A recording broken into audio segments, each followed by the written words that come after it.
मंगलाचरण करेंगे। ओम नमः सिद्धेभ्य जय श्री ओम नमः सिद्धेभ्य जय श्री ओम नमः सिद्धेभ्य।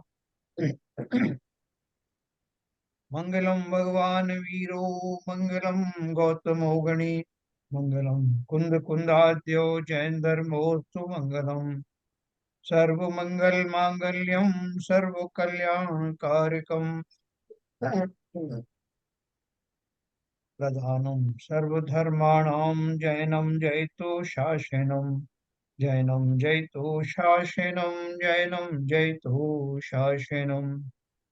नमः समय साराय स्वानुभूत्या चकाशते चित स्वभावाय भावाय सर्वभावांतरच्छिदे।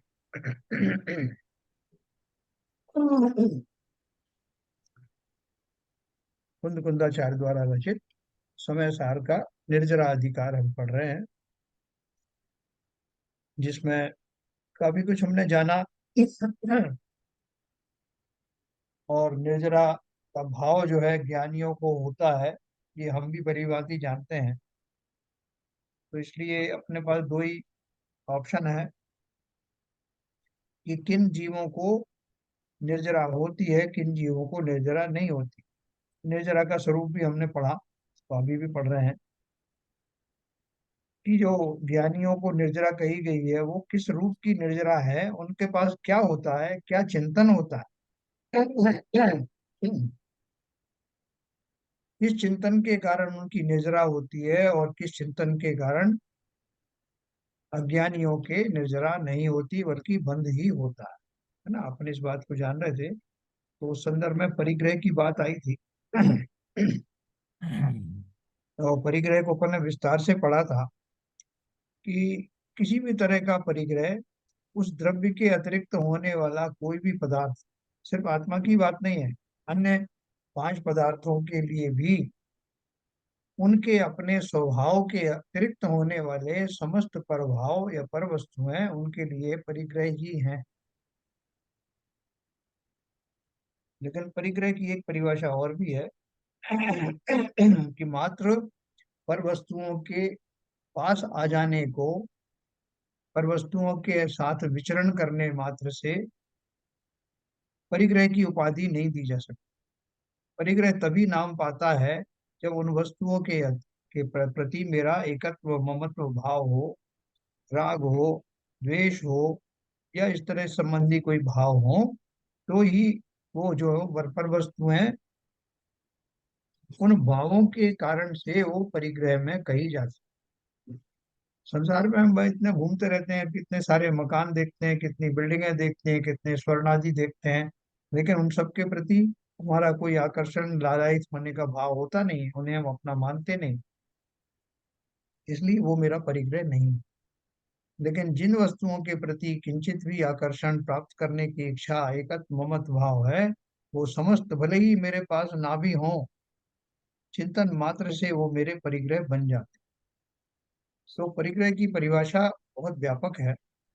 और जैसे कि अपन ने पढ़ा कि परिग्रह के 24 भेद होते हैं, उन 24 भेदों में से जो अंतरंग परिग्रह है, अपन जो अभी पढ़ने जा रहे हैं, वो अंतरंग परिग्रह वास्तव में उन वस्तुओं के प्रति होने वाले अपने विभिन्न भावों का ही परिग्रह है।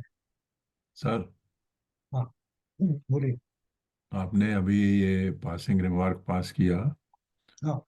जैसे हम घूमते हैं, सब मकान देखते हैं, सोना चांदी देखते हैं, हाँ। उनके प्रति कोई भाव नहीं होता, राग भाव नहीं होता, तो वो हाँ परिग्रह नहीं है। जी। मगर इस तरह के भाव हों, मान लो आपने आभूषण देखे, काश मेरे पास ये आभूषण आ जाए, तो परिग्रह बन जाएगा ना। बिल्कुल बन जाएगा।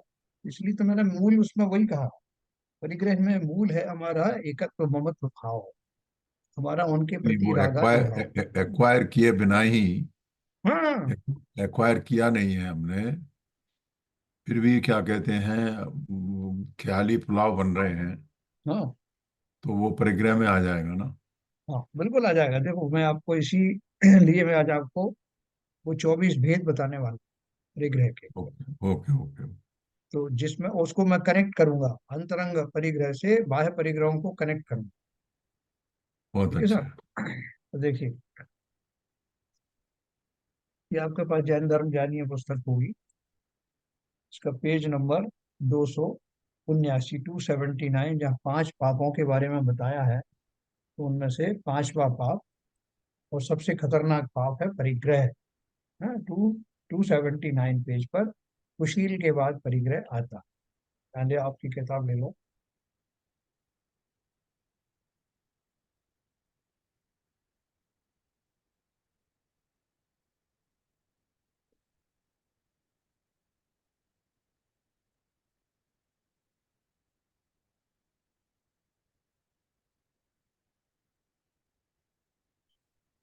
जैसे हम सबने कई बार जो है ये बस 10 लक्षण पर्व में जब ये सब 10 धर्म की चर्चा होती है, तो वहां भी अलोक वृत्ति के लिए हम ये सब बात करते हैं ना, परिग्रह त्याग वगैरह की बात करते हैं। तो वो परिग्रह वास्तव में मैं इसमें से आपको पढ़ के सुनाऊंगा।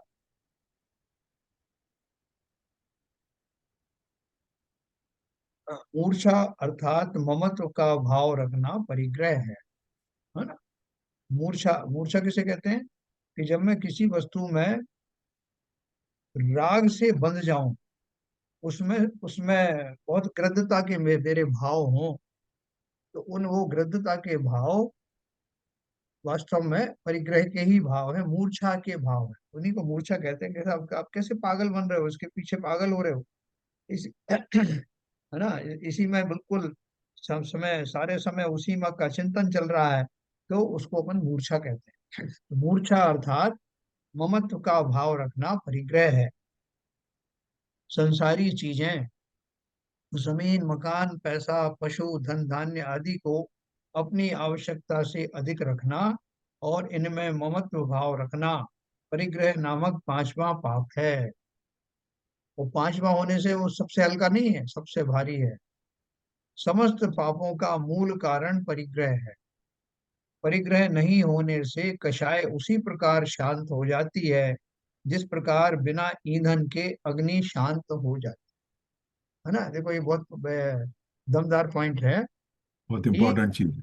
हाँ, ये जो मेरा जो परिग्रह है, जो हमारे अंदर में जो राग द्वेष की ज्वालाएं चलती रहती है ना, उनमें ईंधन का काम कौन करता? ये मेरा जो उन वस्तुओं के प्रति होने वाला ममत्व भाव है, रागादि भाव है, कषाय आदि भाव है, वही वास्तव में ईंधन का काम करते हैं। और उनकी उपज उपज मिथ्यात्व के कारण होती है। सारे कनेक्टेड हैं। इसलिए सबसे बड़ा परिग्रह मिथ्यात्व ही है। तो कैसे कनेक्ट है, देखो मैं आपको बताऊं। परिग्रह दो प्रकार का होता है। अंतरंग परिग्रह में रागादि रूप अंतरंग परिग्रह 14 प्रकार का होता है ना। मिथ्यात्व, पहला नंबर मिथ्यात्व, मतलब एक मिथ्यात्व का एक ही उन्होंने वो दिया है। एक प्रकार के मिथ्यात्व, मतलब उसमें और सब मिथ्यात्व अलग आ जाते हैं, लेकिन मिथ्यात्व नाम का एक परिग्रह है। फिर 4 कषाय जो है दूसरे नंबर के परिग्रह हैं। 4 कषाय कौन से? क्रोध, मान, माया व लोभ। और 9 9 कषाय हैं: हास्य, रति, अरति, शोक, भय, जुगुप्सा, स्त्री वेद, पुरुष वेद और नपुंसक वेद, है ना। इस तरह से ये 9 और 4 13 और एक 14, ये टोटल जो है 14 प्रकार का अंतरंग परिग्रह है। क्या उन्होंने लिखा? रागादि रूप अंतरंग परिग्रह 14 प्रकार का होता है। अब बाह्य परिग्रह क्या है? बाह्य वस्तुओं का संग्रह करना, यह 10 प्रकार का होता है। क्षेत्र यानी खेत भूमि, दूसरा है वास्तु या मकान, तीसरा है हिरण्य अर्थात चांदी एवं रुपया, चौथा है स्वर्ण यानी सोना, पांचवा है पशुधन यानी गाय भैंस आदि, छठवां है धान्य अन्नादि, सातवां दासी, आठवां दास, नौवां कुप यानी वस्त्र और 10वां भांड यानी बर्तन है। अब आप इसमें इसमें मोटरसाइकिल और कार का तो लिखा ही नहीं, तो उसको उसको कहाँ रखोगे बताओ? कौन सी कैटेगरी में डालोगे इसमें से? देखो, सोच के देखो कहाँ फिट हो जाएगा वो। ये पशुधन में आना चाहिए सर। पशुधन में भी आ सकता है। और वास्तु में मकान जैसे आपके हैं ना, मतलब वो हाँ। भी आपकी प्रॉपर्टी है ना, तो प्रॉपर्टी के रूप हम्म। में आप दो में या पांच में कहीं भी ले सकते हो। तो देखो अभी मैं आपको बताता हूँ कि ये कनेक्टेड कैसे हैं। पहला, मिथ्यात्व के कारण इन वस्तुओं को अपनी मानना। सबसे बड़ा मिथ्यात्व है ना, ये वस्तु संसार में कोई व्यक्ति आज तक साथ लेके गया नहीं, साथ लेके पैदा नहीं होता और साथ लेके जाता नहीं। सबकी वस्तुएं यहीं छूट जाती हैं। इसलिए ज्ञानी को इनमें कोई ममत्व होता नहीं, लेकिन मिथ्या दृष्टि को अज्ञानियों को अवश्य ही ममत्व होता। समस्त वस्तुओं मिथ्या से कनेक्शन। दूसरा है कषाय, क्रोध मान माया व लोभ। ये कैसे होती है कि ये जो जो 14 तरह के बाह्य परिग्रह बताए हैं, इनमें जिन्हें मिल गया है वो मान कर सकते हैं, जिन्हें नहीं मिला है वो उसमें द्वेष कर सकते हैं, क्रोध आदि कर सकते हैं, मुझे क्यों नहीं मिली, या छिन जाए उनसे तो क्रोध कर सकते हैं। प्राप्त करने के लिए मायाचारी का जो है सहारा ले सकते हैं। और निरंतर प्राप्त होने की कामना वाला लोभ उनके बना रहता है। वस्तुएं तो यही है, ये कैटेगरीज कर दी कि किस किस तरह का जो है उसको, बस के कौन कौन सी वस्तुओं के प्रति उनको राग आदि हो सकते हैं। तो उसको कैटेगरी अलग अलग भले ही बना दी है, मगर संसार की समस्त वस्तुएं हो गई। और उनको अब आप बोलोगे नहीं साहब मेरे को तो सिवाय एक भोजन के अतिरिक्त और किसी चीज की चाहत नहीं है, हैं? एक भोजन को ही ले लो, तो भोजन के निमित्त से चारों कषाय हो सकती है कि नहीं, बताओ। हो सकती है ना, बिल्कुल हो सकती है। अच्छा, एक ही कोई वस्तु ले लो, उसमें आपकी चारों कषाय और मिथ्यात्व के कारण आपके होने वाले भाव, और उसमें कोई चीज ऐसी आ गई जो आप नहीं लाइक करते तो उसके प्रति अरति भाव होगा। वो वस्तु छिन जाएगी तो आपको शोक होगा। वो वस्तु जो है छिन ना जाए इसका भय होगा। और कोई ऐसी वस्तु आ गई जो अब घृणा लो योग्य है तो उससे जुगुप्सा होगा। ठीक है। और जो चल वस्तु हैं, चैतन्य वस्तु हैं, स्त्री आदि है, उनके प्रति होने वाला, स्त्री या पुरुष के प्रति होने वाले भाव वो वेद में आते हैं। और वो जो इच्छाएं हैं, जो संज्ञा है, चार संज्ञा होती है ना, आहार भय मैथुन और परिग्रह। तो जो हमारे अंदर जो अर्जेस होती हैं, भूख प्यास की या ये भोग आदि की, वो सारी अर्जेस भी परिग्रह ही हैं। अगर वो ना हो तो मैं उनके प्रति आकर्षित ही ना हूं, मैं उन्हें प्राप्त करने की कोशिश ही ना करूं। बहुत सारे व्यक्ति तो जो है इवन जो युवावस्था में भी, जैसे वो थे हमारे सुदर्शन सेठ थे, तो ये यंग अवस्था में भी उनको उन सब से कोई विशेष लगाव नहीं था। गृहस्थ होते हुए भी वो 1400 और अष्टमी के दिन जाकर के शमशान में मुनिवत तपस्याएं करते थे। और जब वो रानी ने उनको ऑफर दिया, बुलाया, तो उन्होंने उनसे कहा कि उनको उपदेश दिया कि उनकी महारानी माँ, आप मेरी माँ है, इन शरीर के पिंडों में इनमें क्या आकर्षण है। कितनी तरह से उन्होंने समझाया। पहले तो कह दिया कि मैं इन सब का लायक ही नहीं। फिर जब उन्होंने जबरदस्ती बलपूर्वक उनको पकड़वा के मंगवाया, तो उन्होंने ये कहा कि माता, ये शरीर के ये मांस आदि के पिंड हैं, मैं क्या धरा है। तो इन वस्तुओं के प्रति होने वाला आकर्षण मेरे जो वेद हैं, तीन वेद हैं, उनके कारण ये आकर्षण होता है। अगर वो ना हो तो मैं उस तरफ जाऊं ही नहीं। इसलिए वो वेद स्वयं में ही एक प्रकार का परिग्रह है। तो ये ऐसे चारों, नो कषाय में हास्य रति अरति मैंने बता दिया, क्रोध मान माया लोग बता दिए, और मिथ्या, इस तरह ये 14 प्रकार के अंतरंग परिग्रह, ये 14 प्रकार की वस्तुओं से किसी ना किसी रूप में कनेक्ट होते हैं। अब अगर मान लीजिए ये जो 14 वस्तुएं हैं, इन वस्तुओं में से ये वस्तुएं आपके पास पड़ी हुई हैं, आप उस ढेर पर ही बैठे हो कि वह धन धान्य जो है भरा हुआ है, जमीन में बड़ा हुआ है, और आपको फूलों की वृष्टि हो रही है, धन धान्य पड़ा हुआ है, भोजन सामग्री चारों तरफ फैली हुई है, और आपने 1 महीने का उपवास धारण किया हुआ, और आपको किसी भी प्रकार की उन वस्तुओं के प्रति राग नहीं है, तो उन वस्तुओं के बीच में बैठा हुआ वो व्यक्ति परिग्रही कहलाएगा या नहीं। नहीं, राग नहीं है तो परिग्रही नहीं कहलाएगा। सिंपल बात। इसलिए वो कनेक्टेड हैं। ये जो 14 अंतरंग परिग्रह और बाह्य परिग्रह हैं वैसे कनेक्टेड हैं, लेकिन अब आप बोलोगे साहब कि मुझे राग आदि है ही नहीं, तो ये वस्तुओं से ये जो वस्तुएं हैं ये मेरा परिग्रह नहीं है, तो मैंने छोड़ूं क्यों? मैंने घर में रखी हुई है, है ना? जैसे उसने राजा ने रखी, चक्रवर्ती राजा ने, भरत चक्रवर्ती के इतना सारा विशाल महल वगैरह सब था, तो ऐसा मैं भी रख लूंगा। मगर मेरे कोई राग आदि नहीं है, तो अलाउड है क्या? तो आप क्या बोलोगे? नहीं, बोलो अलाउड है। राग नहीं है तो अगर वो उसकी बाकी सांसारिक जीवन चलाने के लिए जरूरत है तो रख सकता है। जैसे चक्रवर्ती के पास महल था, सब कुछ था, राज्य था। हाँ, देखो ऐसा, वास्तव में तो फिर इन वस्तुओं को छुड़ाया क्यों जा रहा है? कि साहब वो तो अब आप कह दो साहब ये वस्तुएं तो मेरी आवश्यक में आती हैं, या मेरी जो है वो दैनिक जो आपूर्ति आवश्यकता उसके लिए है, ये मेरे कोई विलासिता की वस्तुएं तो है नहीं, तो इनको अलाउ कर दो। तो फिर हम परिग्रह त्याग व्रत धारण क्यों करते हैं? उन वस्तुओं को छोड़ने की, कम करने की बात क्यों करते हैं? उसके पीछे क्या रहस्य है? क्यों वस्तुएं कम की जाती हैं और फिर छने छने छोड़ी जाती हैं? उसके बाद बोलते हैं कि शरीर पीछी कमंडल के अतिरिक्त बाकी सब मेरा, कुछ भी मेरे साथ नहीं रखूंगा। क्यों नहीं रखेंगे? अब नहीं, राजा है, वो सब दीक्षा भी है। राग की जब तक संलिप्तता नहीं होगी हाँ। तब तक तो परिग्रह ही है। इसका अर्थ क्या राग ही हुआ? राग ही सबसे बड़ा फैक्टर है ना उसमें। क्योंकि वो वस्तुएं आपके पास अगर टिकी ही इसलिए हुआ कि आपका कहीं ना कहीं राग उनमें अटका हुआ है। नहीं, राग नहीं होना चाहिए। जैसे आपका आपने भी जब, बताया कि वो हाँ, सारे धन धान्य के ढेर पे बैठा हुआ है और राग नहीं है। राग नहीं है तो फिर वो परिग्रह नहीं है।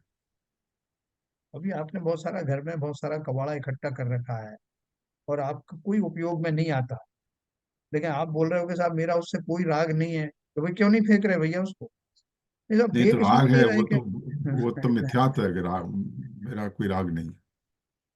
देखो ये सारी वस्तुएं हैं, संसारी जीवों को कभी ना कभी राग या द्वेष का कारण बन सकती हैं।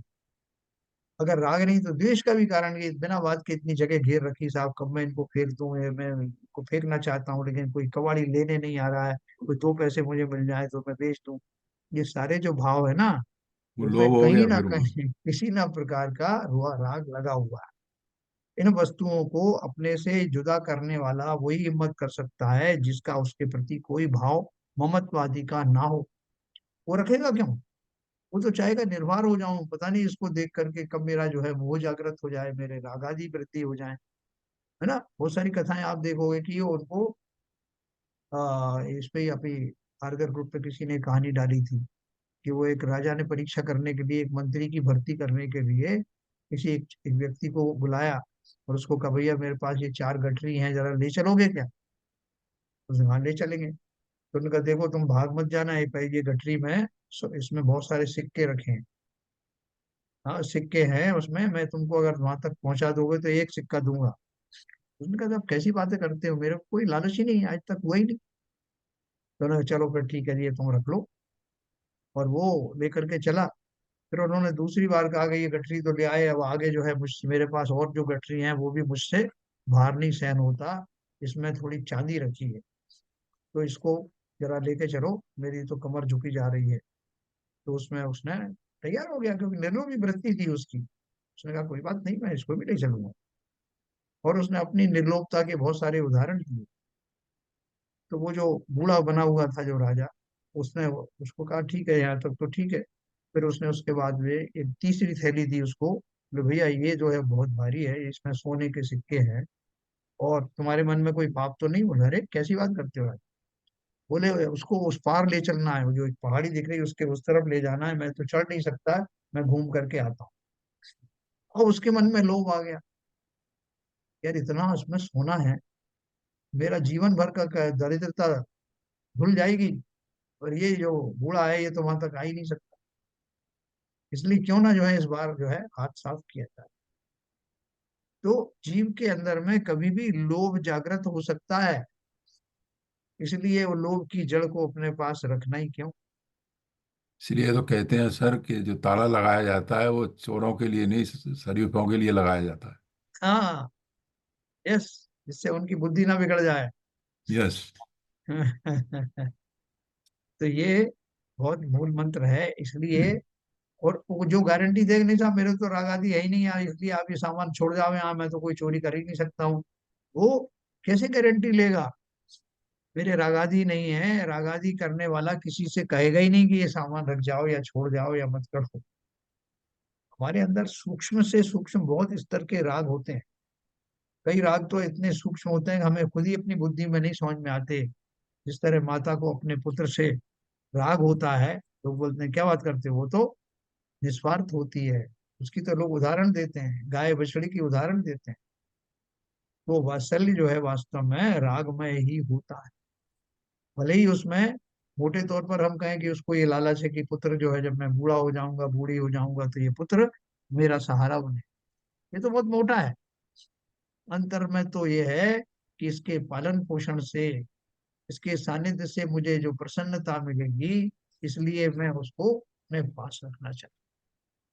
वो जो प्रसन्नता है वो भी उसका राग भाव ही है। जैसा मुझे सानिध्य चाहिए एक दूसरे का, मैं उसके बिना नहीं रह सकता, मुझे अच्छा लगता है कोई साथ, ये सब राग हैं। रागों की विभिन्न किस्में हैं। राग मोटा मोटा तो हम समझ लेते हैं, बहुत तरह के राग होते हैं। तो इसलिए राग की कोई भी उपकरण अपने पास ना रखना। मुनिराज जब त्याग करते हैं तो सर्वस्व त्याग करते हैं।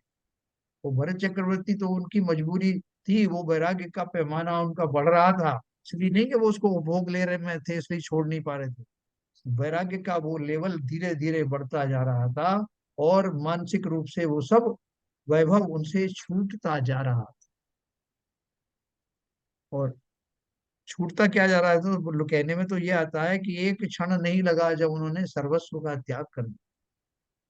त्याग कैसे कर दिया? महल वही थे, अटारी वही थी, रानियां वही थी, सारे वैभव निधि आदि वही थी, लेकिन उनकी मान्यता से वो सब निकल गए। इसमें से कुछ भी एक कण भी मेरा नहीं, ऐसा अकिंचन भाव उनके अंदर में प्रकट हुआ। अकिंचन भाव ही वास्तव में अपरिग्रह भाव है, मेरा कुछ भी नहीं। तो ये भाव के लिए दिन पर अपन को तो बोलते हैं भैया अपना परिग्रह कम करो, जो कुछ है अपनी चंचला लक्ष्मी का दान करो, ये करो वो करो, सब करते हैं ना। तो वो जो बाह्य वस्तुएं हैं जो निमित्त बन सकती हैं राग आदि का, वो बाह्य निमित्तों की अपेक्षा से कहा जाता है। लेकिन मूल में तो कोई त्याग भी तभी तक तभी होगा जब हमारा मूल में उन वस्तुओं के प्रति राग कम हो जाए, उनके प्रति लोभ कम हो जाए, तभी दान होता है, तभी त्याग होता है। तो इसलिए मैंने आपको ये विशेष रूप से बताया कि ज्ञानी को किसी भी प्रकार का परिग्रह, अंतर या बाहर, दोनों प्रकार का परिग्रह नहीं होता। इसलिए वो निशंक होकर के मुक्ति मार्ग की साधना करने में सफल हो। नग्न क्यों करवाया जाता है मुझे? जैसे आप थोड़े बहुत लंगोट वंगोट तो आप अलाउ कर दो ना साहब, उसमें क्या जा रहा है, उसमें भी तपस्या तो हो ही जाएगी भैया। अगर बस चलता तो शरीर का भी त्याग करने का बोलते। तो शरीर तो मजबूरी है, जब तक आयु है तब तक वो बना रहता है, हम अपने हिसाब से तो उसको नहीं मार सकते। लेकिन उसके अतिरिक्त जो कुछ भी छोड़ा जा सकता है, और शरीर में भी ममत बुद्धि तो होती नहीं, वो सब त्याग देने के बाद, निशल्य होने के बाद ही तपश्चरण आदि भली भांति हो सकता है।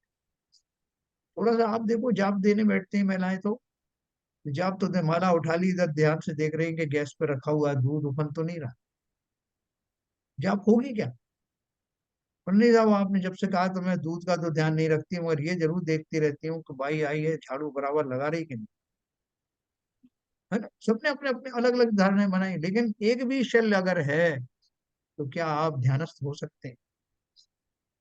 इसलिए जो जो व्यवधान बन सकते हैं मेरे मुक्त चिंतन के, मेरे निर्बाध ध्यान के, उन सबको, उन आकांक्षाओं को, उन वस्तुओं को सर्व प्रकार से दूर कर दें। इसलिए वो, और ज्ञानी इस सबको जानता है, मानता है, उसकी प्रैक्टिस करता है, इसलिए उसके जीवन में वास्तव में अपरिग्रह का सिद्धांत उसके अंदर में जन्म लेता है। तो इस तरह अपन ने ये सब परिग्रह के बारे में दोबारा एक तरह से रिवीजन किया। अब अपन अपने मूल विषय पर आते हैं। वैसे तो हम कई बार इसको परिग्रह को पढ़ेंगे 5 पापों में, लेकिन अभी चूंकि वो विषय आया हुआ था इसलिए अपन ने उसको लिया। नहीं, अच्छा किया आपने, थोड़ा रिवीजन हो गया। देखो, अपन ने ये पढ़ा था पहले, ये भी 2-3 दिन पहले पढ़ा था। जिस प्रकार जो वस्त्र नमक और फिटकरी आदि से कशायला नहीं किया गया हो, उस वस्त्र पर रंग सर्वांग नहीं चढ़ता है, रंग उस वस्त्र के बाहर ही लौटता रहता है। उसी प्रकार राग रस से अकशायित ज्ञानियों के भी कर्म परिग्रह भाव को प्राप्त नहीं होते, बाहर ही लौटते रहते हैं। है ना, कर्म का मतलब वहाँ कार्य से भी है। जो भी वो कार्य करते हैं, वो कार्य कैसे होते हैं, जिनमें राग आदि की रहितता होती, राग पूर्वक नहीं करते, इसलिए वो जो आते हैं काम वो ऐसे ही चले जाते हैं।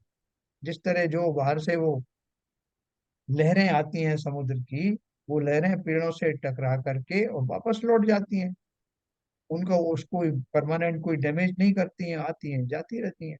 उसी प्रकार से ज्ञानियों को जो भी उनकी क्रियाएं होती हैं, उन क्रियाओं में किसी तरह का राग आदि नहीं होने के कारण वो उसमें तन्मय नहीं होते, क्योंकि ज्ञानी जीव निज रस से संपूर्ण राग रस के त्याग रूप स्वभाव वाला होता है। इस कारण वह कर्मों के बीच पड़ा हुआ होने पर भी सभी प्रकार के कर्मों से लिप्त नहीं होता। कर्म मेरी सत्ता में मौजूद, कर्मों का उदय हो रहा है, उदय होने के कारण बहुत सारे प्रसंग खड़े हो रहे हैं। बहुत सारे व्यक्ति, मेरा पुण्य का उदय है तो बहुत सारे व्यक्ति भोजन आदि की थालियां लेकर के आ सकते हैं, लेकिन वो उससे किसी भी तरह से उनके अंदर राग आदि नहीं करते। है ना, मैंने उसमें पढ़ा, आज अक्षय तृतीया है ना, तो आदिनाथ भगवान का जो है 24 तीर्थंकर पुराण में बहुत बढ़िया मार्मिक वर्णन दिया है। तो बोले कि जब उनको आहार का विकल्प आया 6 महीने के बाद में, तो 6 महीने का तो उनका वो वैसे ही त्याग किया था, उपवास था। 6 महीने के बाद जो विकल्प आया तो निकले, तो उनके तप से प्रभावित जो लोग थे, इतनी लंबी चौड़ी काया, उनका इतना चेहरे पर तेज, समस्त लोग उनको जानते थे, स्वयं राजा थे। और उस काल में सारे जो उनको से प्रभावित थे, तो जब वो निकले तो सारे जगत नगरवासी, बड़े बड़े सेठ उनके सामने खड़े हो गए कि महाराज आप बताइए, आपने क्यों कष्ट किया, आपने तपो स्थल छोड़ करके आप किस लिए यहाँ पधारे हैं। आप बताइए, कोई दो धन लेकर के आया, कोई भोजन की थाल सजा करके लाया, तरह तरह से उनके सामने रख कर खड़े हो गए। भक्ति उनको समझ में नहीं आएगा और किस तरह से इनको हम संतुष्ट करें। लेकिन कोई ने भी आहार विधि जैसी होती है वो नहीं जानते थे, इस कारण से विधिवत ना तो पड़गाहा, ना वो जानते थे कि इनके अंदर क्या है। और उन्होंने किसी से कुछ कहा ना ठीक, कहा ही नहीं, कहते भी नहीं। तो ज्ञानियों की दशा ऐसी होती है, वो कह रहे हैं कि बाहर में कैसे भी प्रसंग क्यों ना हो, लोग राज देने के लिए तैयार हों, आपको तरह तरह की विभूतियां देने के लिए तैयार हों, लेकिन अंदर में किसी प्रकार का कोई उनको भ्रांति नहीं होने के कारण, कोई राग नहीं होने के कारण उन समस्त वस्तुओं के प्रति निर्लिप्तता का भाव बना रहे। सर, यहाँ दो सवाल हैं। हाँ। एक तो 6 महीने 8 8 दिन का जो अंतराय था उनका, हाँ। उसके पीछे कारण क्या है? हम्म। दूसरा, राजा श्रेणिक को कैसे मालूम पड़ा कि ये आहार देने की प्रथा है? चूंकि वो तृतीय काल में तो ये सब था ही नहीं, आहार देना का कोई मुनि थे ही नहीं। राजा श्रेणिक नहीं, राजा श्रेयांश। राजश्रेयांश, सॉरी, राजश्रेयांश। हाँ, तो देखो ऐसा था, मैंने सोचा था कि आज आदिनाथ पुराण का वो वाला प्रसंग आपको बताऊं, पढ़ के सुनाऊं। हाँ, मैंने उसमें अंडरलाइन भी किए थे आज, लेकिन वो आज वो परिग्रह का बता दिया। तो बताऊंगा मैं आपको उसका पूरा कहानी बताऊंगा। और आपने एक प्रश्न पूछा था कि आ, उनका जन्म कब हुआ था, तीसरे काल में हुआ था या चतुर्थ काल में हुआ था, कल्प वृक्ष थे या नहीं थे, और उन्होंने फिर क्यों चंदा सूरज आ गए और क्यों लोगों को हंसी मसी कृषि का वो दिया। वो सब आपको मालूम होगी ना वो कहानी। जी उनका उनके पिताजी का जन्म भी तृतीय काल में हुआ था, चौथा काल नहीं लगा था। जी जी जी और उनके जाने के बाद में अभी चतुर्थ काल लगा नहीं था, तभी आदिनाथ का जन्म हुआ। जी।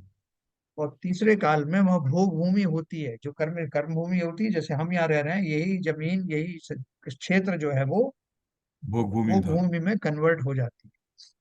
तो कल्प वहां पे कल्प वृक्ष वगैरह होते हैं जब वो भूमि होती है। तो जब जैसे जैसे समय बढ़ा, चतुर्थ काल के आने में लगभग उतना ही समय शेष था जितना कि इनकी आयु थी, 84 लाख पूर्व से 85 लाख पूर्व के लगभग वो समय बचा था हम्म चतुर्थ काल आने में। तो इस बीच में प्रकृति में धीरे धीरे बदलाव आने शुरू होते हैं, वो कल्प वृक्ष जो है वो लोप होना शुरू हो गया। और वो जो जो सुविधाएं होती थी पहले ऑटोमेटिक मिलती थी, वो सब लोप होने लगी। तब वो प्रजा जनों को बहुत व्याकुलता हुई कि ये क्या हो रहा है, ये ऐसे कैसे काम चलेगा, हमारा क्या होगा। तो उस समय तब वो राजा थे ऋषभनाथ जी। उन्होंने सबको उद्बोधना दी, सबको समझाया कि अब तुम्हारा जो काल है वो भूमि का समय समाप्त हो रहा है। और अब आपको ये अस्सी मसी कृषि आदि जो है वो कैसे करनी है, तलवार विद्या कैसे चलानी है, और बाकी जो है धन धान्य कैसे उत्पन्न करना है, ये सब उन्होंने चारों सब जितनी शिल्प हैं वो सब सिखाई थी। उसी ये तो उस काल काल की बात हुई जब वो साक्षात थे। और जो आपने पूछा कि 6 महीने का उनको अंतराय क्यों पड़ा था, ये तो सब लोग जानते हैं। कौन कौन जानता है भाई बताओ, 6 महीने का अंतराय क्यों हुआ आदिनाथ भगवान। नहीं, मुझे जहाँ तक आवाज है जो मैंने कभी आपसे सुना था जी। कि उन्होंने जो कृषि की शिक्षा दी थी, हम्म। और वो बैल के मुंह पे क्या कहते हैं, वो जाली बांध देते हैं। हाँ। वो जाली बांधने से वो 6 घंटे और कुछ 8 मिनट का कुछ समय था। हाँ। तो वो उस दोष की वजह से उनको 6 महीने और 8 दिन का अंतराय मिला था। बराबर, तो वो कब का उनका कर्म था, उस भाव का थोड़ी था। नहीं, इस भाव का नहीं था। हम्म। नहीं, इस भाव का नहीं था। कौन से भाव का था फिर? उसके पहले यही के मेरे को भावों का कंफ्यूजन है। हाँ, उसके पहले के भाव का था। तो जब उन्होंने एक बैल के मुख पर वो बांध देते हैं ना, जिससे कि वो अनाज में हाँ। मुंह ना मारे। या। तो वो उन्होंने किया था, और उसको उतने देर तक जो है उसको भोजन आदि से उसको वंचित रखा। तो उसके फलस्वरूप जो उनको कर्म बंध हुआ, वो कर्म बंध जो है वो ऐसा हुआ था। कई बार अपन जो है उस भाव को बहुत लाइटली भी ले सकते हैं, कई बार बहुत कड़क रूप से कि नहीं इसको मैं नहीं दूंगा कुछ, ऐसा नहीं कि जरा भी कोई किसी पे मुंह मार दे इसलिए इसको भूखा रखना पड़ेगा। अब आपके विचार की बात है, आप हल्का फुल्का भी सोच सकते हो, बहुत तीव्र रूप भी सोच सकते हो। तो उन्होंने इसी भाव में, जिस किसी भी भाव में, पूर्व भाव में ऐसा काम किया था, और उसके प्रति घोर अ, अंतराय हुआ था। द्वेष का भाव रखा था उस बैल आदि के प्रति, बैल के प्रति, जिसका बंध ये हुआ था। और वो बंध का जो काल था, बीच में अवादा काल पढ़ते हैं, और जब वो उस उदय आने वाला होता है तब वो उदय काल यही था जिसमें कि वो तीर्थंकर के रूप में उनका जन्म हुआ। नहीं तो ये इस जो कृषि की शिक्षा दी थी, हाँ, इससे इसका उसमें कोई नहीं था। लिंक नहीं है क्या? यही नहीं, मेरा कंफ्यूजन था। इससे नहीं लिंक है, इससे लिंक नहीं। अच्छा अच्छा अच्छा। हम्म। सर आपने पहले ये भी बताया था ना कि खाली क्या। आहार का चर्या बताने के लिए वो निकले थे, ऐसा नहीं था हाँ, कि वो आहार लेने के लिए निकले थे या फिर ये ऐसा कुछ उनका बंद था ये। जब हाँ, लोग हाँ। भटक रहे थे आहार के लिए कि आहार की विधि कैसी है, गलत उसमें जा रहे थे, तब उन्हें आहार की विधि बताने के लिए वो खुद निकले थे सर।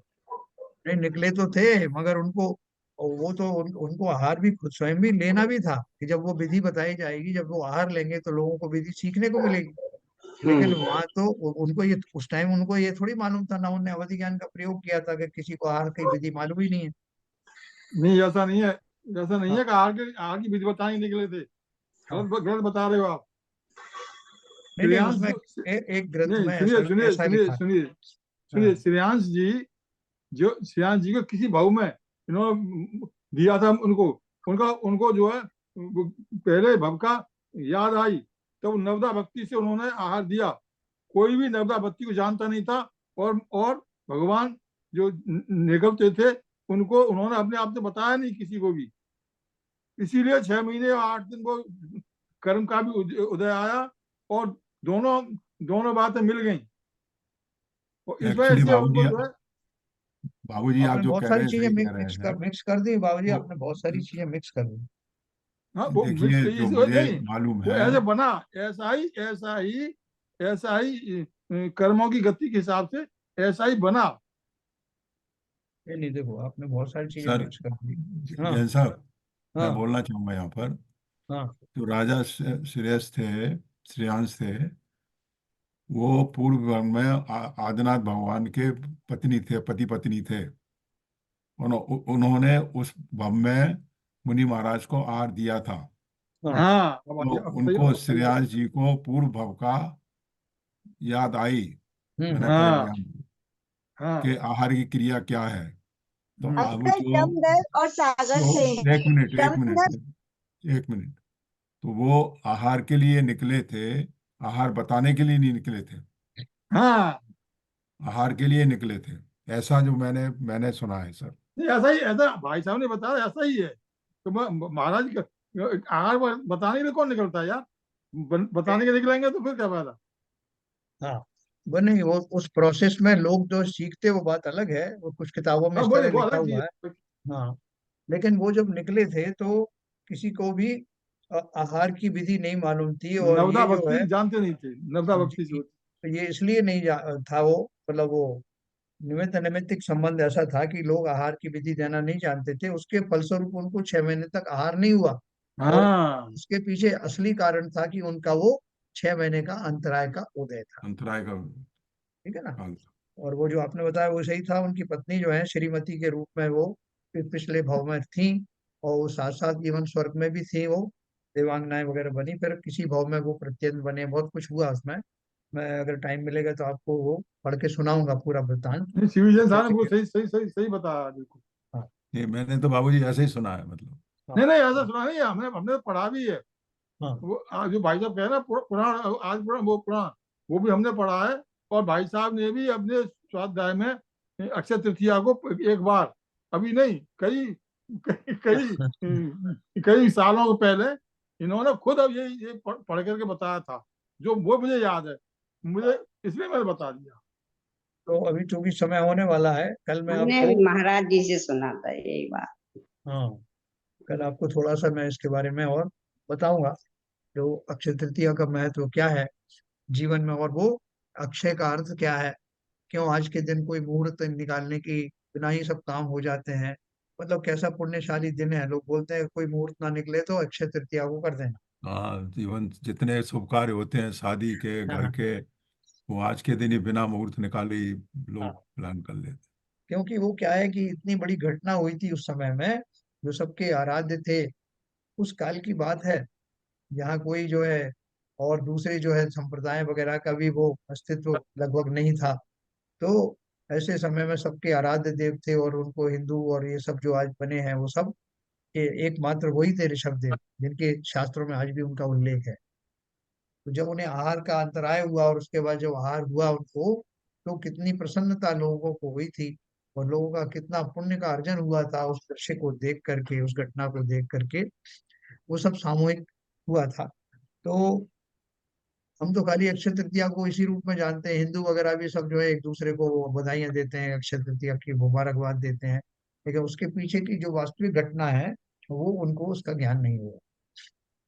तो हमने भी गन्ने का रस पी करके अपने कर्तव्य की इतिश्री कर दी, कि वहां तो पिलाया था, तो हमने पी करके सो ऐसा कह दिया कि चलो आप भी क्या याद करोगे, हमने भी आज भगवान को कृतार्थ कर दिया, है ना, इसी रूप में। नहीं ऐसा फायदा इसको ऐसा ले सकते हैं हम कि हाँ। भगवान ने, जब भगवान ने ये आहार क्रिया जो होती है सांसारिक क्रिया है ये, जी। और सांसारिक क्रिया सांसारिक, और ये शादी ब्याह जो होते हैं वो भी सांसारिक क्रियाएं हैं। हाँ। तो भगवान ने जब जब आहार ले लिया तो सांसारिक क्रिया शुरू हो गई। तो इसलिए अब लोग उसी तिथि को इस तरीके से मानते हैं कि हम जो गृहस्थ में शादी करना, ये करना, ये करना, सांसारिक क्रिया के लिए हम जो है, इससे शुभ दिन हो नहीं सकता। नहीं, वो शुभ दिन मतलब उस उपेक्षा से ही हुआ शुभ दिन कि हमारे महाराज का इतना बड़ा अंतराय आज के दिन समाप्त हुआ। हाँ पूरे नगर वासियों की जो भावना थी उनके साथ थी। जैसे आपने देख सुना था ना, कंपनाचार्य आदि को जब वो उपसर्ग हुआ था, उनको धुएं हुए से उनका दम घुट रहा था, तब लोगों ने उनको एक दूसरे, जब उपसर्ग समाप्त हुआ था तो ऐसे ऐसे व्यंजन बनाए थे, एक दूसरे को पान कराया था, और रक्षा सूत्र बांधे थे, जैसे रक्षाबंधन निकला। तो ऐसे ही वो किसी घटना के समय में होने वाला जो हर्ष का वातावरण है, उसके फलस्वरूप, उस पुण्यशाली दिन के फलस्वरूप उसको बिना मुहूर्त का बताते हैं। और उस दिन ऐसे मुहूर्त होते भी हैं।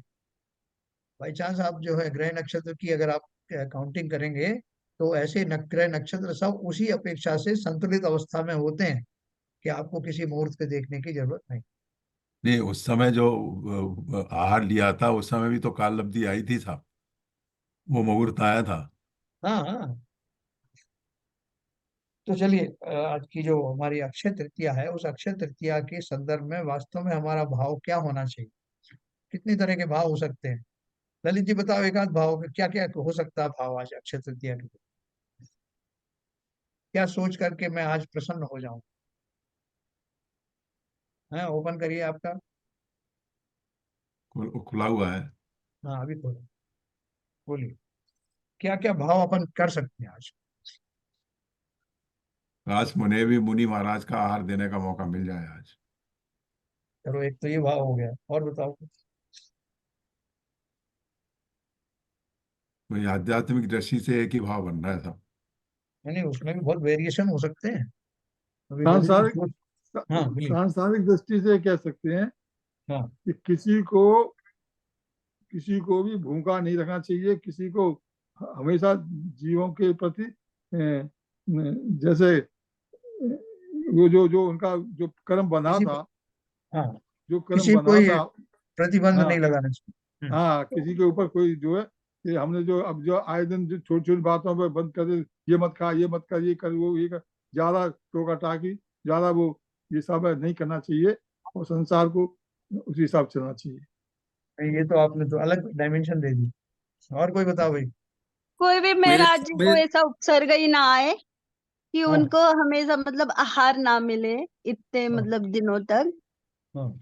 मतलब ये तो मेरे को तो लगता है कि कोई भी महाराज जी को इतने दिनों ऐसे किसी को ऐसी चर्या धर्म की ऐसी प्रभावना रहे कि हमेशा सबको आहार देने की विधि मालूम रहे और कोई भी महाराज जी कभी निराहार ना रहे। बढ़िया, बहुत बढ़िया, ये भी एक डायमेंशन है। और बताइए। आज अक्षय अक्षय तृतीया है।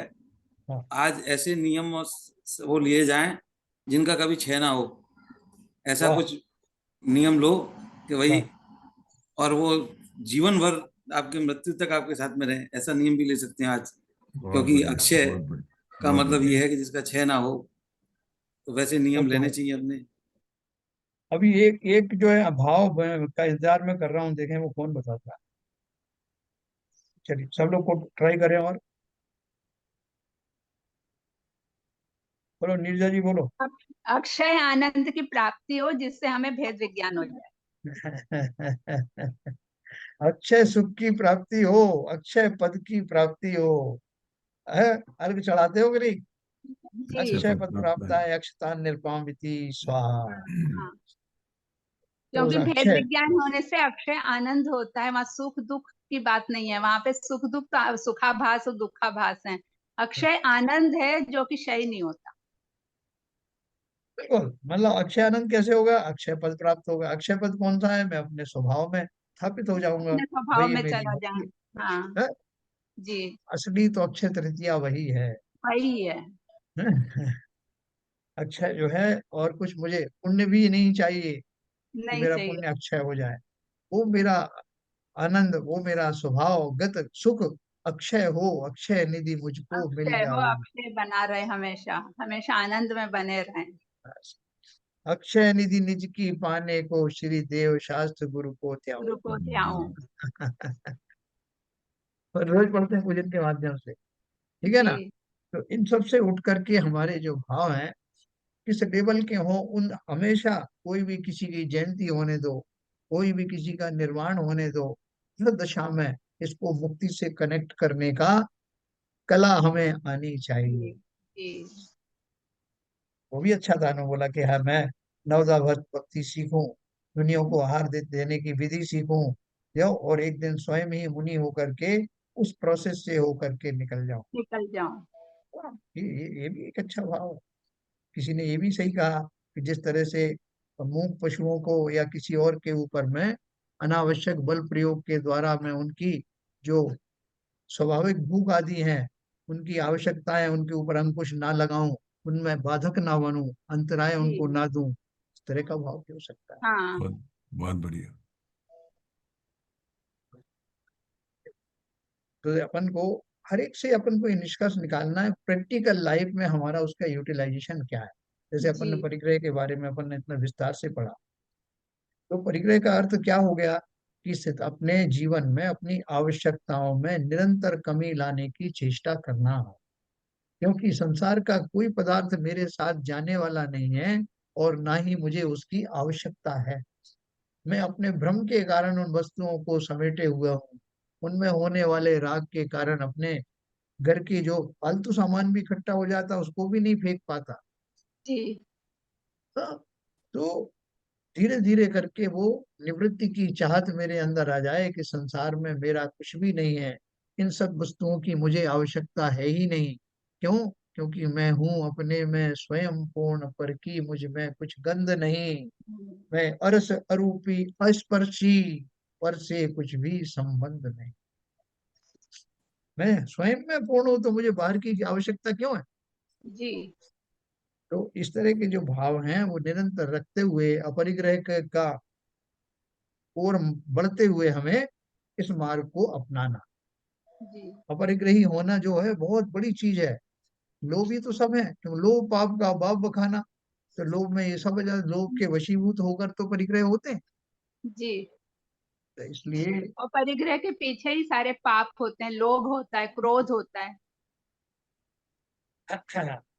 तो इसलिए आज हमारे मैंने एक बुक में पढ़ा, साइंस की बुक में, जी उसमें लिखा था, ब्रेन की है, कोई ईगल मैन है उसका ऑथर, उसमें लिखा था कि जो हमारा आरबीसी है, मतलब हमारे बॉडी में जितने सेल्स हैं, पूरी आरबीसी के सेल्स भी एक हफ्ते में चेंज हो जाते हैं। मतलब एक नए नई बॉडी का कॉन्स्टिट्यूशन तैयार हो जाता है, जिसे हमें कभी समझ में भी नहीं आता है। सारी मसल्स वगैरह सब, क्योंकि चयापचय है, पुरानी गिर रही है, नई बन रही है, तो यहाँ तक कि ब्लड सेल्स भी नए बन जाते हैं। हाँ, बिल्कुल तो सही तीन कहा महीने आपने। में देखो ऐसा अपन बोलते हैं कि 21 दिन में पढ़ा है। हड्डी। हाँ, कौन बोल रहे हैं? ये तो 21, पढ़ा ही है ना कि 3 महीने में पूरा शरीर परिवर्तन हो जाता है। साइंटिस्ट ही मानते हैं हम्म 3 में, क्योंकि बहुत सारे परमाणु अपन ने अभी समझ गए कि वो जो परमाणु निकलते रहते हैं, पुराने और नए आते रहते हैं। आपको मैं बताऊं कि वो कितनी तेजी से बढ़ते हैं, बदलते हैं। कि बोलते हैं जिसमें गंगा राम ने डुबकी लगाई और डुबकी लगा करके और बाहर निकला, इतनी देर जब में तक उसके नया सारे था वो। हाँ परमाणु बदल गए। हाँ तो इस सिद्धांत को ध्यान में रखते हुए ज्ञानियों की अवस्था यह है कि किसी ने आपको गाली दी और आपने गाली का वो जो है उस तरह का भाव किया ही नहीं। क्यों नहीं किया?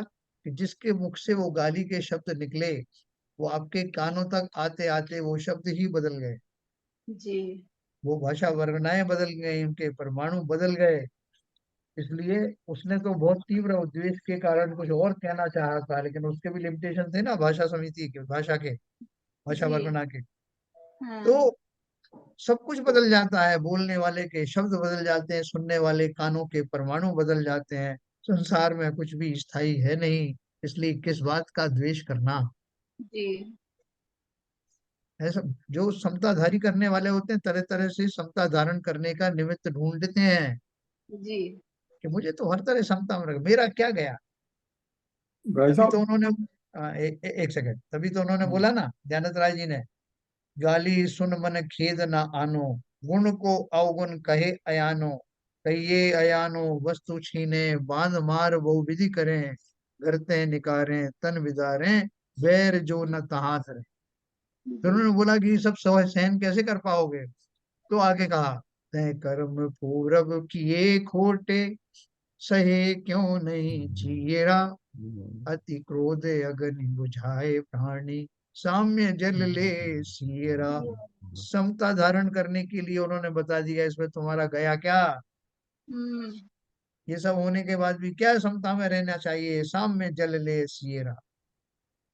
ठीक है ना। तो इसलिए समता धारण करने के इच्छुक जीव हर वस्तु में, हर प्रसंग में समता ढूंढ लेते हैं। हाँ बोलिए, कोई कुछ कह रहे थे। हाँ, मैं कह रहा था, जी। कपिल शो में एक एक एक एक वो एक शो दिखाया था। तीन चार आदमी थे, उनको अलग अलग खड़ा कर दिया था, और को कान बंद कर दिए थे दोनों के, जिसको बता जो जो जो बात कही पहले से, पहले हाँ। आदमी से, वो लास्ट तक पहुंचते पहुंचते वो बात जो है कन्वे कन्वे होते होती बात का सेंस बदल गया। हाँ। ये मतलब ये आप बता रहे हैं ना, वर्गणाएं बदल जाती हैं। हर आदमी अपने अपने ज्ञान के हिसाब से करता है, कैच करता है। हाँ। नहीं देखो बाबूजी, वो आप आपने सही कहा। ये चार आदमियों के कानों की बात तो छोड़ो। हाँ एक आदमी दूसरे आदमी से कुछ कह रहा है हाँ और उसका द्वेष भाव है, उसने तो अच्छा कहा, उसे बुरा लग रहा है, वही गाली लग रही है। हाँ हाँ, सही कह रहे हो आप। बिल्कुल बिल्कुल बिल्कुल।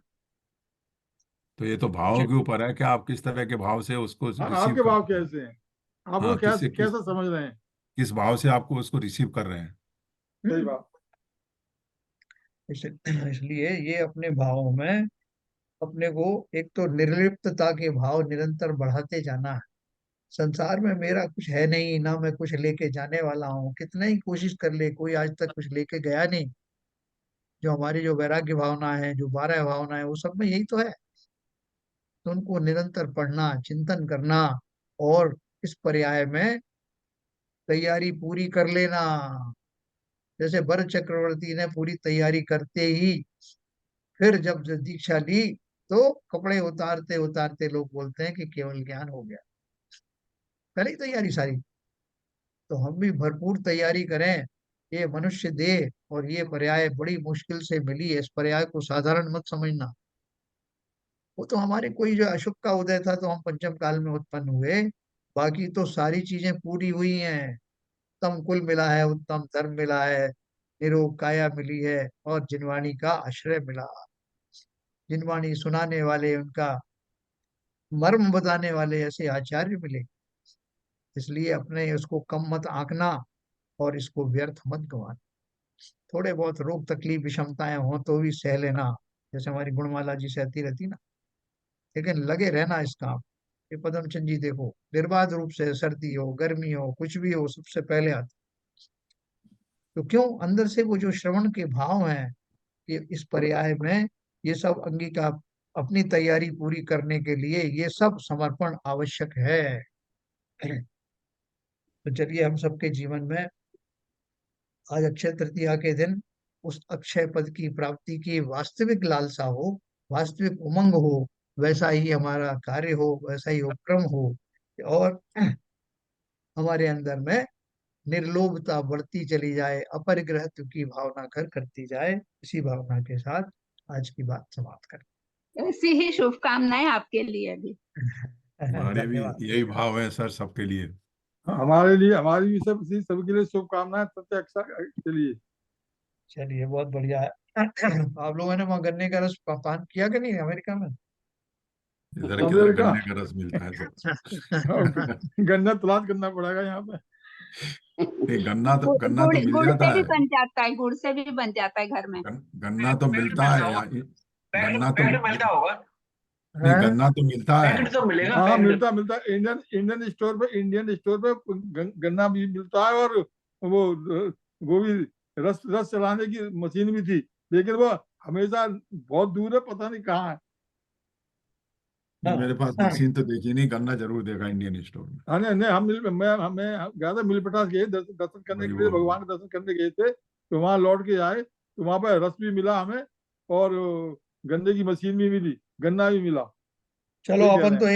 एक बात याद करेंगे, क्षण भर निज रस को पाछे तन, क्या बात कही है, बस मिथ्या फल वही रस, को धो देता है, वही रस सबसे बढ़िया वो है। रस चाहिए। चलो आनंद अमृत पी लिया। हाँ, आनंद अमृत होता है, अनुपम सुख तब विलसित होता। ठीक है सही ना। बात। तो उस रस की उस रस की ही हम प्रतीक्षा कर रहे हैं। उस रस को प्राप्त करने के लिए कहीं बाहर जाने की जरूरत नहीं, कोई गन्ने बिल्कुल की सही, मशीन ढूंढने की जरूरत नहीं, वो तो मेरे अंतर में ही विद्यमान है। बिल्कुल सही है। चलिए ललित जी, जिनवाणी स्तुति करें।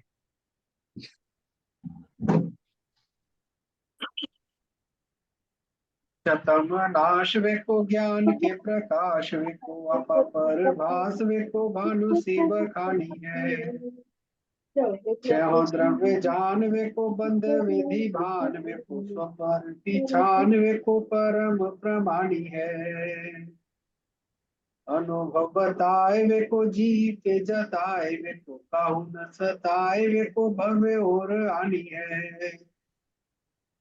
जहाँ तहाँ तार वेको पार के उतार वेको सुख विस्तार वेको यही जिन वाणी है। हे जिनवाणी भारती तो हे जो बुधन रहे, जो तेरी शरणा गए सो पावे सुख चैन। या वाणी के ज्ञान से सूझे लोकालो, वो वाणी मस्तक धरो सदा देते हैं, सदा देते हैं। जिनवाणी माता की जय। जय।